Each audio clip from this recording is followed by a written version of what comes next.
Today we are going to talk about phylogenetic trees and the concepts behind it. We are also going to make a phylogenetic tree using the TV show The Office as an example. Before we get to the tree, we first have to understand some basic terms and concepts. A phylogenetic tree is used to help map out the evolutionary histories and relationship between groups. We focus on the degree of similarities between these groups or operational taxonomic units, otherwise called OTUs. The length of the branches is also important, as the longer the branch, the more distant the relationship is. Now that we are all a little more familiar with phylogenetic trees, let's look at an example.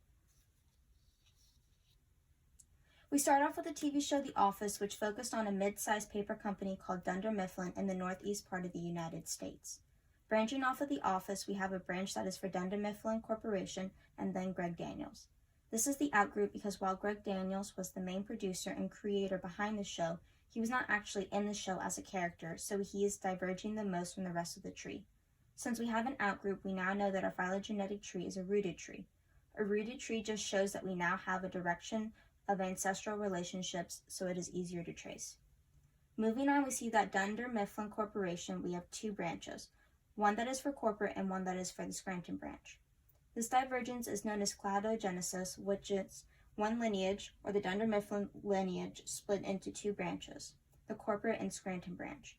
Anagenesis is the evolution within one lineage, or along one single branch, so there is no branching. For the corporate branch, we diverge into the executive and supporting staff branches. The executive branch diverges into Jan Levinson, the vice president of Northeastern Sales, and David Wallace, the CFO of Dunder Mifflin.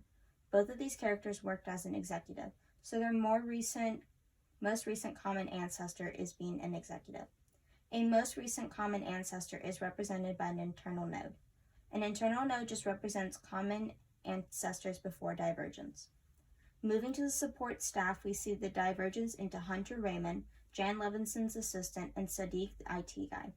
Again, both of their most recent common ancestors is being support staff.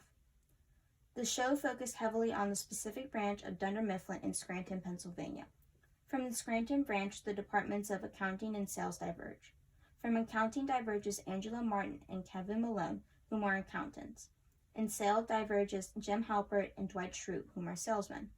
The most recent common ancestor for Jim Halpert and Dwight Schrute is sales, and the most recent common ancestor for Angela Martin and Kevin Malone is accounting. If we want to look further back and see what the most recent common ancestor for accounting and sales is, it would be the Scranton branch. By using a phylogenetic tree, we are able to map and trace the relationship of these characters, all relating to the TV show The Office.